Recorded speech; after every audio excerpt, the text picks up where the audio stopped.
the great happiness.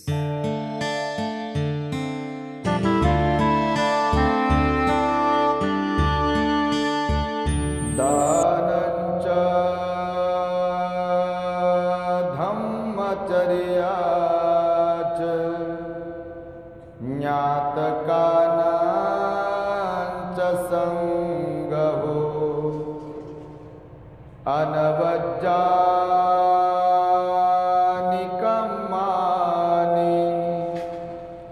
ये तं मंगलमोत्तमम्।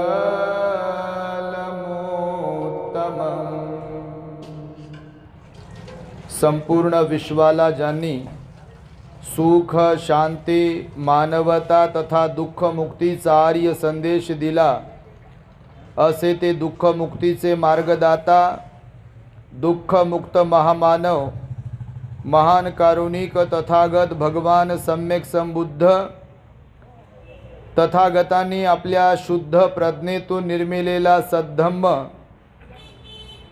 आणि त्याच सद्धम्माचा गेली 2500 वर्षांपासून सातत्याने अहोरात्र प्रचार आणि प्रसार करणारा पूजनीय भिक्खू संघ,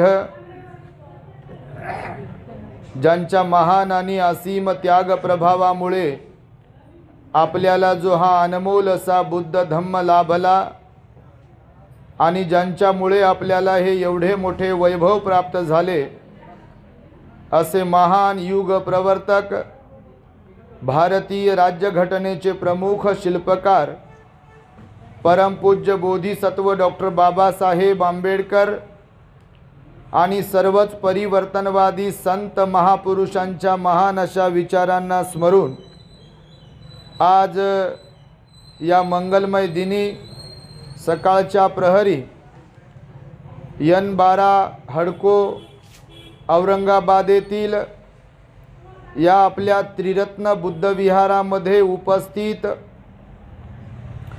परिसरातील सर्वच श्रद्धावान उपासक उपासिका, महिला मंडळ,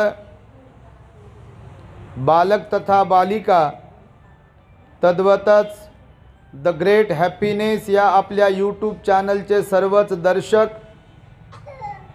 तुम्हा सर्वांच्या प्रती सर्वप्रथम मंगल मैत्री सद्भावना व्यक्त करतो आणि आपल्या सर्वांच्या सुख शांतीसाठी भगवंतांनी सांगितलेल्या धम्मोपदेशास प्रारंभ करतो।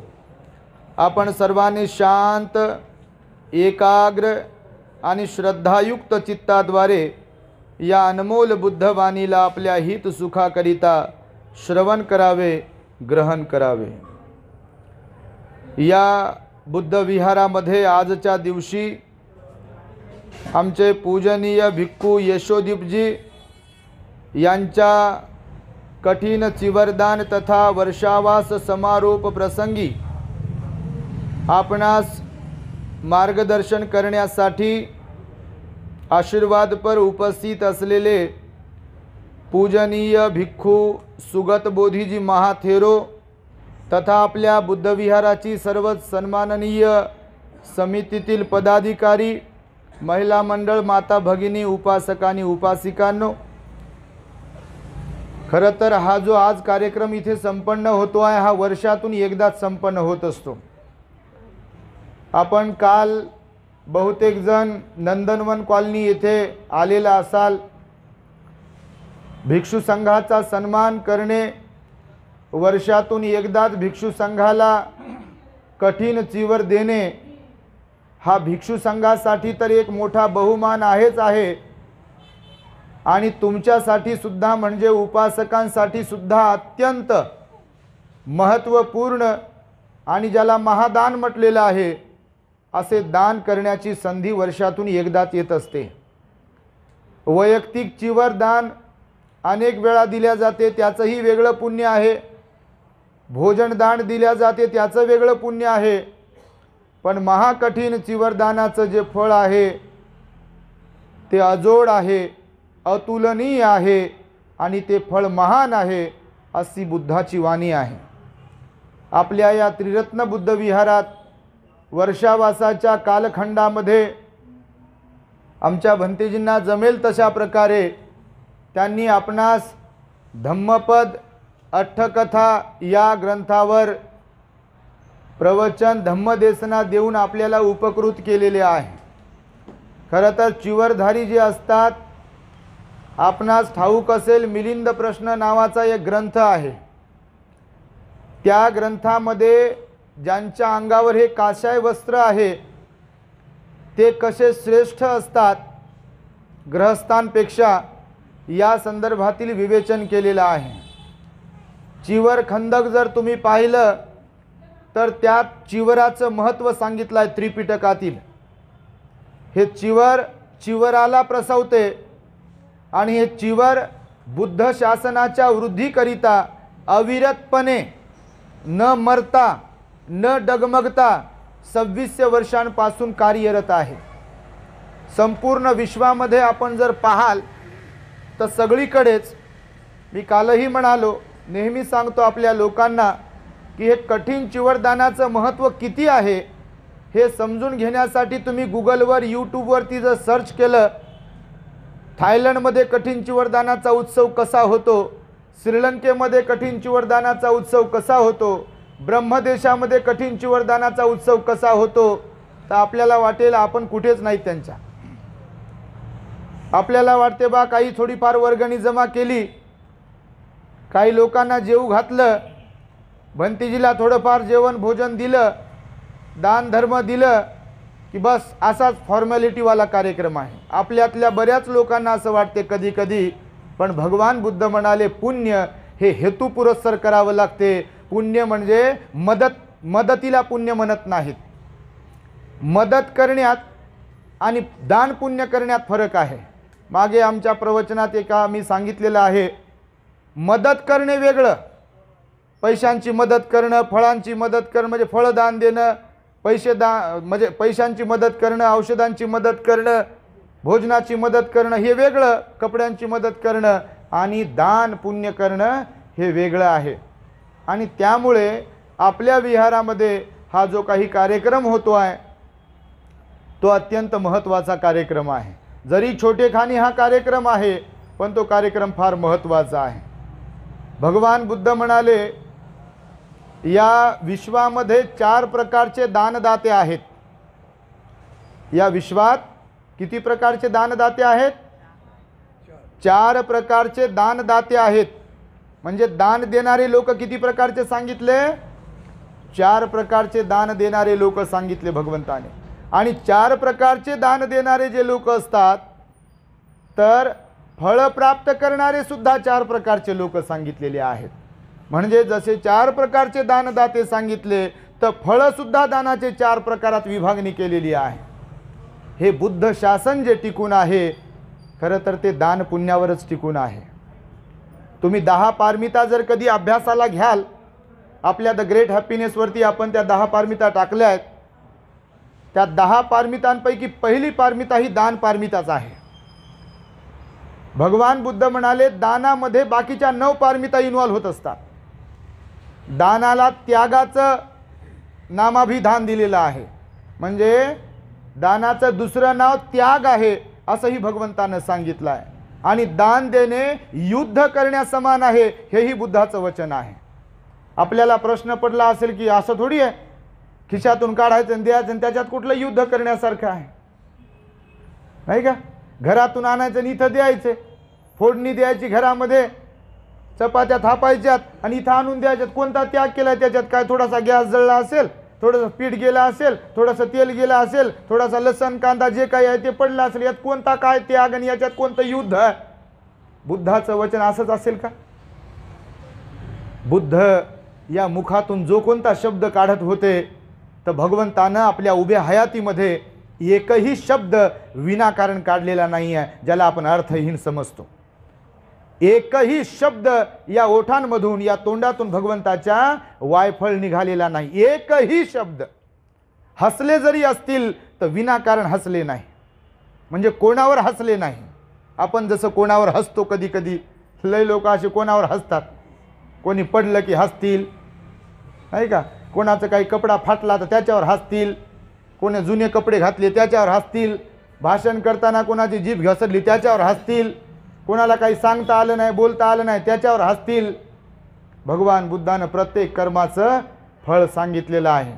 आपण कोणावर हसण्याचंही फळ सांगितलं आहे, त्याचा कसा विपरीत परिणाम होतो आपल्या जीवनामध्ये त्याचंही फळ सांगितलं आहे. या काया म्हणजे शरीराकडून, या वाणीकडून आणि या मनाकडून जे जे म्हणून काही कर्म घडत राहील, ते सूक्ष्म असेल मोठं असेल, त्या प्रत्येक कर्माचा परिणाम आहे म्हणाले भगवान बुद्ध. इथे वायफळ कोणतंही कर्म नाही आहे, असंच कोणतंच कर्म नाही म्हणाले. मग ते भिक्खूकडून घडणारं कर्म असेल किंवा ग्रहस्थांकडून घडणारं कर्म असेल, ज्या ज्या लोकांकडून कर्म घडेल त्या त्या लोकांना त्यांचा परिणाम भोगावा लागतो. म्हणून मी आपणास आज सांगेल की 4 प्रकारचे दानदाते आहेत. भगवान बुद्ध श्रावस्तीमध्ये राहत होते. बराच काळापर्यंत भगवान बुद्ध श्रावस्तीमध्ये राहत होते. 25-26 वर्षांपर्यंत भगवान श्रावस्तीत राहिले बघा. तिथे राहून अनेक लोक, असंख्य लोक, हजारो लोक बदलले. मग ते राजे लोक असतील, प्रधान लोक असतील, मंत्रिमंडळातील लोक असतील, ब्राह्मण असतील, क्षत्रिय असतील, वैश्य असतील, शूद्र असतील, सर्व स्तरातील लोक बदलत राहिले. श्रीमंत लोक रोज भगवंताकडे येत होते. असं नाही की गरीबच येत होते, असं नाही की मिडल क्लासवालेच येत होते. श्रीमंत लोक सुद्धा भगवंताकडे येत होते, मिडल क्लासवाले पण येत होते आणि गरीबही येत होते. आणि जेव्हा बुद्धाला, धम्माला, संघाला शरण येत होते तेव्हा ते विनम्र बनत होते, तेव्हा आपल्यातले अवगुण ते काढून टाकत होते आणि श्रद्धावान बनत होते.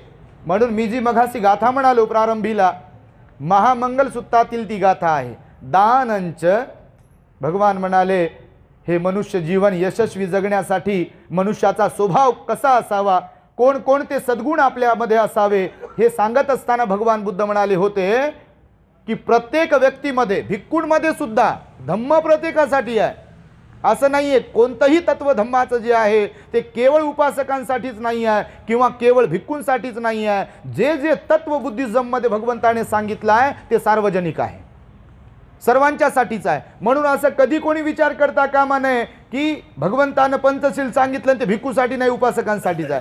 पंचशिलेमधलं प्रत्येक शील सुद्धा भिक्खूसाठी पण आहे आणि उपासकांसाठी आहे. अष्टशिलेतलं सुद्धा प्रत्येक शील भिक्खूंसाठी पण आहे आणि उपासकांसाठीच आहे. फक्त असं लावून दिलं आहे, सांगितलं जाते की उपासकांनी अष्टशील पालन करावं, पंचशील पालन करावं, भिक्खूंसाठी पण शील सांगितलं. तर भगवान बुद्ध म्हणाले दानंच म्हणजे आपल्या अंगी दानत असावी, आपण दान देणाऱ्यांपैकी असलो पाहिजे असं भगवंताने सांगितलं आहे. जे सद्गुणी लोक आहेत असं आपण म्हणतो ना, तर सद्गुणी कुणाला म्हणतात माहिती आहे तुम्हाला? सद्गुणी लोकांमध्ये कोणते गुण असतात कुणाला माहिती आहे? सद्गुणी लोकांमध्ये कोणते गुण असतील, कोणते गुण असावेत? भगवंताने कोणती अपेक्षा केली आहे, कोणती व्याख्या केली आहे सद्गुणी लोकांची माहिती आहे आपणास? स्त्रिया असो पुरुष असो, सद्गुणी लोकांची व्याख्या करताना भगवंताने काय सांगितलं आहे की पहिली गोष्ट, मनुष्य म्हणून जीवन जगत आहोत तर आपल्यामध्ये पहिला एक गुण म्हणजे सद्गुण असावायला पाहिजे, तो म्हणजे आपल्यात दानत असायला पाहिजे. आणि दानत म्हणजे काय, तर आपल्याकडे आपल्या मालकी हक्काचं जे जे म्हणून काही आहे ते इतरांना वाटण्याचा उदार भाव आपल्यामध्ये असायला पाहिजे. जर आपल्यात उदार भाव नसेल तर जे जे काही कमवलंय त्याला आपण लोभामुळे चिपकून बसतो आणि मरताना मृत्यू चांगला येत नाही. कोणी असो, भिक्खू, ग्रहस्थ, कोणी असो, जे लोभामध्ये जीवन जगतात, कोणत्या वस्तूला, पैशाला, धनाला चिपकू त्याच्यासोबत लगाव ठेवू हे माझं, हे इतकं झालंय आता अजून वाढलं पाहिजे, इतकं झालंय आता अजून वाढलं पाहिजे, पोराला मिळालं आता त्याच्या पोराला मिळालं पाहिजे, त्याच्या पोराला मिळालं त्याच्या पोराला मिळालं पाहिजे, मरेपर्यंत मिळालं मिळालंच पाहिजे आणि अजून पाहिजे करता करता बटन दबलं गेलं मग निघून. मग ज्याच्यात जीव होता ते इथंच राहते आणि लोक म्हणतात बापा आता गेलं म्हणतात, आज ती कोणत्या नदीला सोडायच्या तेवढं सांगा म्हणतात. फक्त एकदा काय गाव टोकाला जावं का बुद्ध गेला जावं का झाड लावावं त्याच्यावर हे एकदाच सांगा म्हणतात. घरात कशा ठेवावं म्हणजे जोपर्यंत जिवंत होते तोपर्यंत घरात होते कसे बसे. कधी कधी काही ठिकाणी इच्छा नसताना आणि एकदा का गेले की अस्थि विसर्जन करायचं आहे, अस्थि संकलन करायचं आहे तर लोक म्हणतात बा काय गाव टोकाला नेऊ का, का चौक्याला नेऊ का लेणीवर नेऊ का अजून कुठं नेऊ, कुठं मसनात ठेवा का कुठंही ठेवा, घरात थोडी कोणी ठेवू शकते त्याला, घरात ठेवत नाहीत. मग म्हणून भगवान बुद्धांनी सांगितलं इथे जे कमावलंय आपण प्रत्येकाच्या साठी सांगितलं. जसं भिक्खूकडे भिक्खूला दानामध्ये जे जे काही प्राप्त झालंय ती प्रॉपर्टी संघाची असते, ती प्रॉपर्टी त्या भिक्खूच्या पूर्वाश्रमीच्या लोकांची बिलकुल नसते. मग भिक्खूकडे काहीही असो, भिक्खू बनल्यानंतर जे जे म्हणून काही प्राप्त झालंय दानात ती सगळी प्रॉपर्टी म्हणजे धन दौलत गाडी काय जे असेल, विहार असेल, वस्तू असतील, चिवरं असतील, ते सगळं काही संघाचं होते. आतापर्यंतची ही परंपरा आहे, इथून पुढे ही परंपरा राहील. मग भगवान बुद्धांनी ग्रहस्थांना देखील सांगितलं की भिक्खूंच्या बाबतीमध्ये हा जसा नियम आहे, परंपरा आहे, तशी ग्रहस्थांनी सुद्धा ती परंपरा लक्षात घेऊन जे जे म्हणून काही मेहनतीतून कमावलाय त्यातून आपण दान द्यावं. सद्गुणी लोकांचा पहिला सद्गुण आहे हा की आपल्या ताटावर जर कोणी आलाय तर त्यातलं थोडंफार का होईना दुसऱ्याला देण्याची दानत आपल्यात असावी. त्याला उदार मत म्हटलेलं आहे. उदार मन, उदार स्वभाव. जे काही आपल्याकडे आहे, चहा असेल, चहा पीत असेल तर कपातला चहा राहिलाय, बसीतला पिलाय आपण, तर कपातला चहा शेअर करण्याची मानसिकता आपली असली पाहिजे. देण्याचा भाव आपल्यात असावा. देण्याचा भाव जर नसेल तर एक वेळ अशी येते की कितीही कंजूसपणा केला कोणीही, कितीही लोभ केला तरी एक वेळ आपल्याला महादान देऊनच जावं लागते, सोबत काहीच येऊ शकत नाही. हे भगवंताला समजलं. म्हणून भगवंताने महामंगलसूत्रात ग्रहस्थांच्यासाठी महामंगलसूत्र सांगितलं विशेषत्वाने. आणि त्यात भगवान बुद्ध म्हणाले दानंच, दान देणे हे उत्तम मंगल आहे. हा सद्गुण आहे मनुष्यामध्ये, तो असावा. दुसरा सद्गुण सांगताना भगवान बुद्ध काय म्हणाले, धम्मचर्याच. धम्मचर्या म्हणजे काय, तर आपली चर्या जी आहे, चर्या म्हणजे काय, स्वभाव. आपला स्वभाव हा धार्मिक असावा. मी काल कुणाला तरी बोलताना म्हणालो, कुछ लोगों को ऐसा लगता है अपने लोगों को कि बस शिक्षा ही ग्रहण करना है, पढ़ाई ही करनी है, अपने बच्चों को सिर्फ पढ़ाना है. और पढ़ाना किस लिए है, ताकि पैसा कमा सके. नौकरी किस लिए करनी है, ताकि पैसा कमा ना सके. तो मैंने उनको बाबा साहब का उदाहरण देके बताया, समझाया कि बाबा साहब भी तो शिक्षा प्राप्त किए थे. MA, PhD, DSc, LLD, D.Litt, barrister at law. उस जमाने में डिग्रियाँ थी बाबा साहब के पास, उन्होंने हासिल की थी मेहनत से.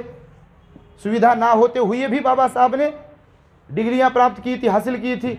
लेकिन एक बैरिस्टर होते हुए, इतनी सारी डिग्रियां प्राप्त करते हुए भी बाबा साहब ने बुद्धिज्म को क्यों फॉलो किया, क्यों दीक्षा ली बाबा साहब ने? अगर शिक्षा ही सब कुछ है, अगर पैसा ही सब कुछ है, अगर धनवान बनना ही सब कुछ है, तो बुद्ध का धर्म स्वीकारने की उनके मन में जो इच्छा निर्माण हुई तो उसका क्या मतलब निकाल सकते हैं? मतलब काल अशी चर्चा होत होती तिकडे, तर त्यांना लोकांना मी समजून सांगताना म्हणालो की काही लोकांना असं वाटते की बाबासाहेब म्हणाले शिका, बिलकुल म्हणाले शिका आणि शिकायलाच पाहिजे, नोकरीला पण लागायला पाहिजे, श्रीमंत पण व्हायला पाहिजे, पण केवळ त्यातच अडकून नाही राहायला पाहिजे. कारण बाबासाहेबांनी बुद्धाचा धम्म यामुळेच दिला, कारण भगवान बुद्धांनी महामंगलसूत्रात सांगितलं धम्मचर्याच. आपली चर्या ही धार्मिक असावी. आपण कोण आहोत हे महत्त्वाचं नाही आहे, आपण कसे आहोत हे फार महत्त्वाचं आहे. मी भंतेजी आहे, मी भंतेजी आहे. बऱ्याचदा असे होते चिवरधारींना पण आमच्या कधी कधी की आम्ही भंतेजी आहोत. कालच कोणीतरी सांगितलं बघा, एका कंप्लेंट करतात कधी कधी लोक सिनियर भिक्षूंकडे, तर ते म्हणत होते बघा ते येतात आणि पाहत ते म्हणजे स्वतः असा अहंकार असते त्यांना की मी भंतेजी, मी भंतेजी. मी म्हटलं बा तसं काही नसते. आमच्या भंतेजीने काल सांगितलं बोलता बोलता बघा, एक उपासक म्हणे 10 शिबिरं केले म्हणे मी. हे काल बोलले बघा तिथं कार्यक्रमात. आता चांगलीच तर गोष्ट आहे, 10 शिबिरं केले का 15 केले किंवा 20 दिवसाचे केले का 30 दिवसाचे केले, त्यात वाईट थोडी आहे. तर केले तर चांगलीच तर गोष्ट आहे, पण बस तेवढंच शेकी मिरवायची, मग मी शिबिरं केले, मी शिबिरं केले, मी शिबिरं केले, त्याचा फायदा होईल का? फायदा नाही होणार. आचरण म्हणून भगवंताने सांगितलं धम्मचर्याच. आपली चर्या, आपला स्वभाव कसा असावा?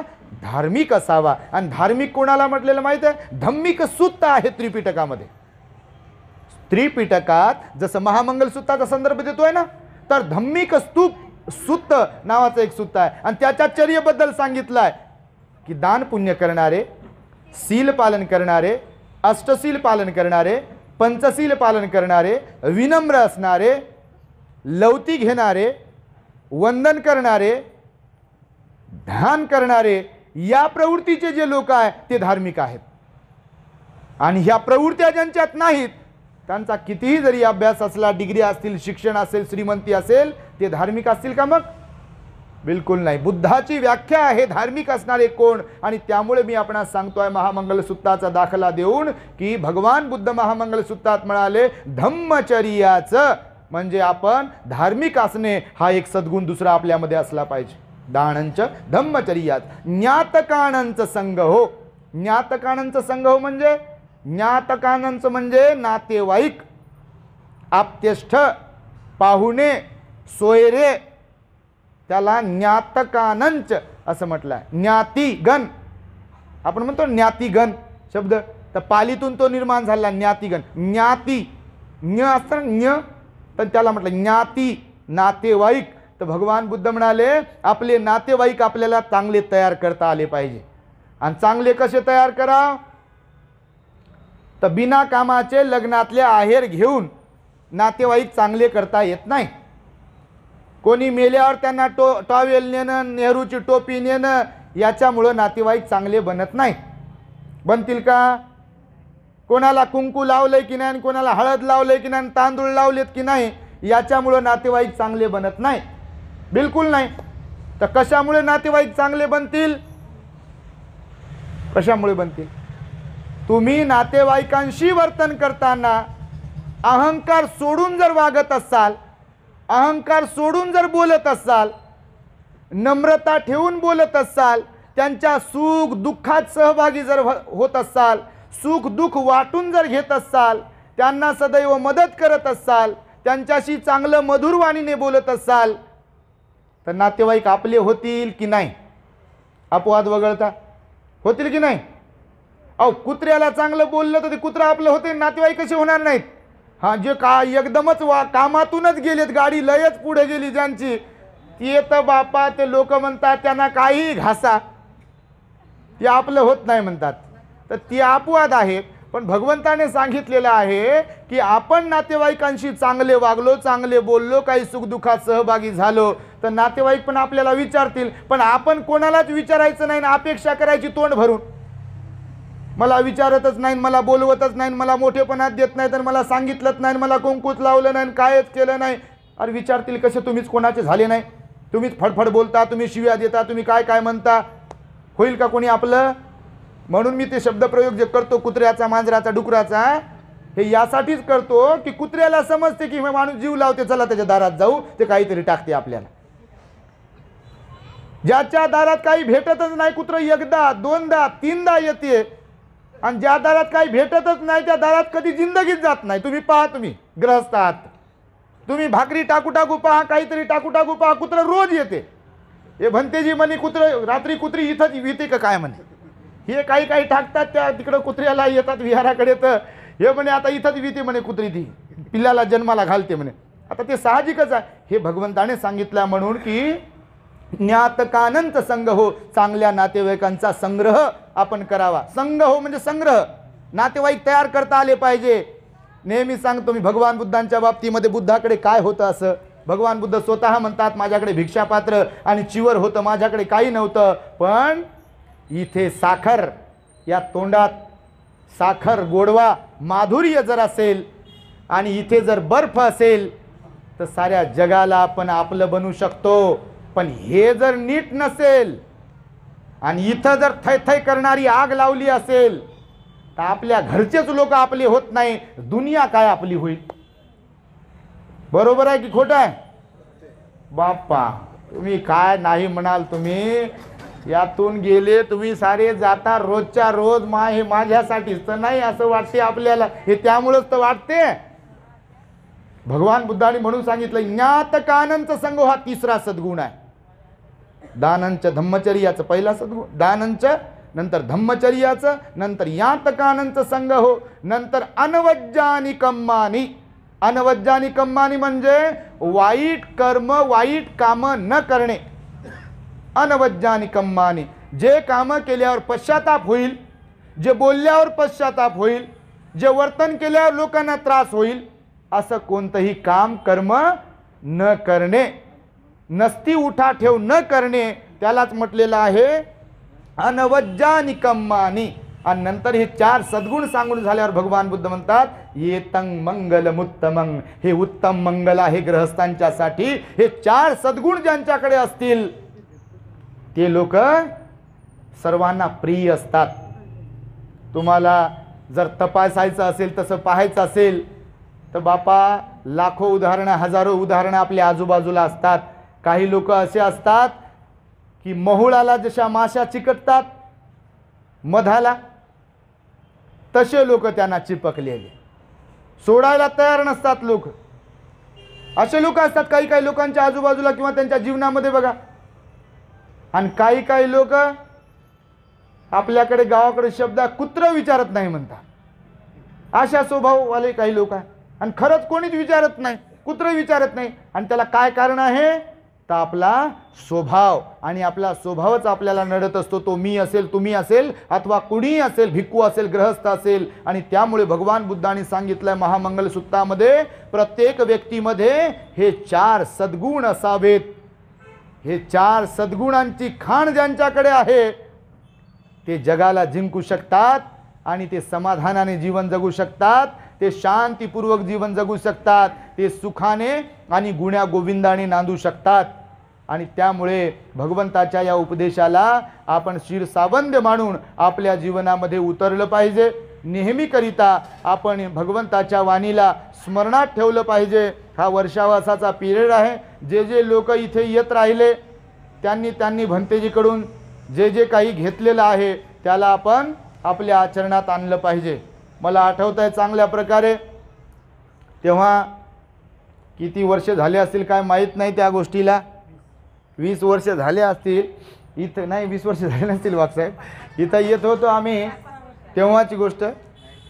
तर बापा फुल गर्दी असायची, अशी तुफान गर्दी असायची. मला वाटतं बुद्ध लीला नावाचा एक छोटंसं पुस्तक आहे धर्मानंद कोसंबीचं, त्यातल्या कथा आमच्या शैलीमध्ये आम्ही सांगायचो. तर अशी तुफान गर्दी व्हायची. तिकडे पण नंदनवन कॉलनीमध्ये वाघसाहेब एक दिवस त्या दिवशी आले. त्यांनी पाहिलं, तुम्ही पण कोणी आला असाल तिकडे, तर आपलं महिला मंडळ पण आमचं आलं होतं 9 जून कॉलनीतलं. पाहिलं त्यांनी 3 वाजताचा टायमिंग असायचा, पण लोक 2 पासून येऊन बसायचे आणि हॉल खचाखच भरलेला असायचा. उशीर ज्यांच्याकडून झालाय त्यांना एंट्रीच नसायची, जागाच नसायची उभं राहायला, एवढी गर्दी. तर त्यामुळे मला ते दिवस आठवले म्हणून मी हा संदर्भ दिला. तुफान गर्दी असायची, फुल लोक असायचे तेव्हासुद्धा. तेव्हा आपले विहार भरले पाहिजे, लोक विहारात आले पाहिजे, भिक्षू संघाचा सन्मान झाला पाहिजे, विहारामध्ये सगळ्यांनी सक्रिय राहिलं पाहिजे.